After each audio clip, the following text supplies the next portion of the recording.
Саламатсыздарбы? Мен сиздерге азыр без вложения акча чыга турган бир иш жөнүндө кеңири маалымат бере кетмекчимин. Бул иштин аты Simcash.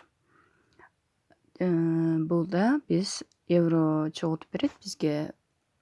Биз колдонуп жүргөн сим картада тарифтик планыбызга безлимитный смстер берилет. Ошол смстин негизинде евро төлөнүп берилет. Бир смстин баасына настройкада канча евросентке койсок, ар смс сатылган сайын ошончо евросенттен түшүп турат. Алгач биз мына приложенияны көчүрүү дегенди басабыз дагы приложенияны телефонубузга көчүрүп алабыз.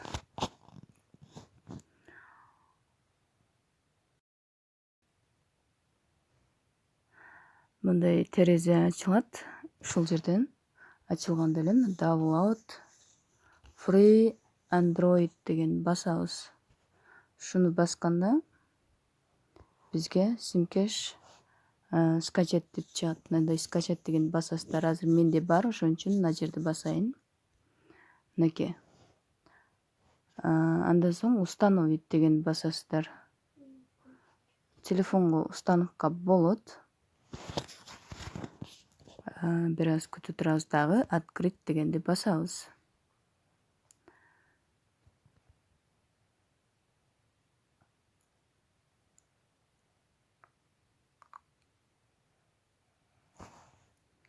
Буну баскандан кийин бизге азыр мындай терезе ачылат. Ушул жерден мындай регистрация деген басабыз. Бул жерлерди толтурабыз. Атыбызды, фамилия, телефон, email, почта пароль өзүңүздөр ойлоп бул жерге эки жерге тең пароль коесуздар. Анан реферальный кодко сөзсүз түрдө англис тилинде клайк деп жазасыздар. Мынакей бул жерлерди толтуруп алгандан кийин мына жерге галочканы коюп туруп регистр дегенди басасыздар.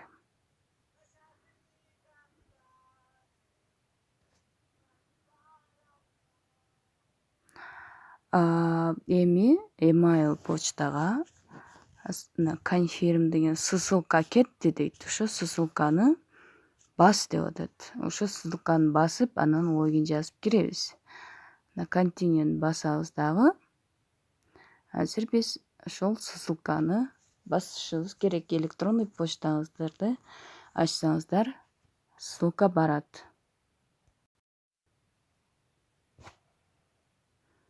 Мынакей биринчи катталганда мындай ссылка кирет. Ушунда click here деп турбайбы? Ушуну басып коюшуңуздар керек.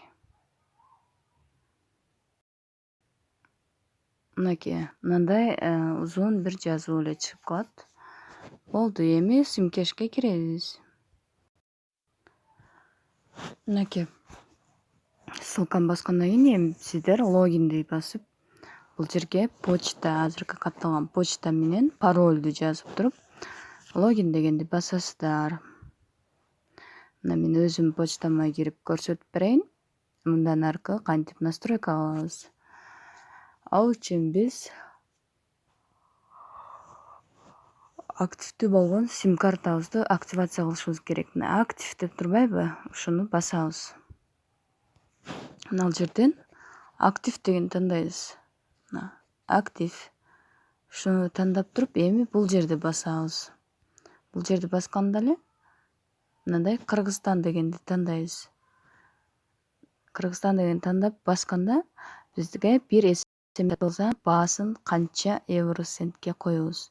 Ошол жөнүндө бул жерге бир смстин баасын коебуз. Биз мына 0.0010 евросент деп коебуз дагы. Confirm деген басабыз. Андан соң continue деген басабыз. Эми смс лимитке бардыгына эле галочка коюп таштаңыздар, эгерде Билайн болсо. Ал эми Мегаком, Ушка болсо, анда бул жерди алып таштап туруп, бул жерге лимит коесуздар. Мисалы 10 50 деп. Азыр мен галочка эле коюп коеюн дагы, мына continue дегенди басабыз. Андан соң that is sim деп турат. Ушуну басабыз. Мынакей өзү иштей берет, болду. Бул жерде реферал кылам десеңиз, мына 3 чекитти бассаңыз, мына show referral деп турат. Ушул рефералды бассаңыз, сиздин реферальный кодуңузду айтып берет.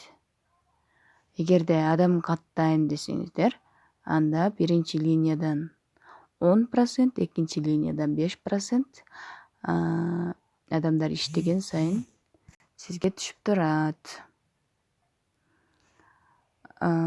Реферал кылбай деле иштесе болот. Бул жерде тотал деген жерде сиз ушул убакка чейин канча евро иштегениңиз көрүнүп турат. Мисалы, мына 76,5 евро ушул күнгө чейин мен өзүм иштептирмин. Ошол иштегенди бул жерге жазып коет. Учурдагы балансым 0,7 евро-цент. А мен общий чыгарган акчам 76,5 евро болуп атат. Бул жерде мынакей реферал дегенди кылганда сиздерге ушундай реферальный код чыгат. Андан соң бул сары Regius Pavert деген бассаңыздар, бул жерге кириштин деле кажети жок. Эгерде сиздин балансыңыз 0 эмес 6 евро болсо, анда Ripple деген кошелёкко чыгарсаңыз болот. Эгерде 6 еврого жетпей эле 0,5 евродон жогору болсо балансыңыз, анда money transfer деп туруп, мага которсоңуздар, мен евроңуздарды чыгарып берем. Дагы бир айта кетүүчү нерсе, эң маанилүүсү, бул жерде назад кнопкасында бизге мындай 3 сөз чыгат бул терезеге. Биз болсо keep walking дегенди басып чыгышыбыз керек. Эгерде мына lookout'ты басып койсок, анда системадан таптакыр чыгып кетет дагы. Биз бул приложениядан чыккандан кийин автоматически иштебей калат. Ошондуктан назад чыкканда сөзсүз ортоңку узун турган жазууну басып чыгыңыздар. Мынакей кайра кирсеңиздер, мындай иштей берет.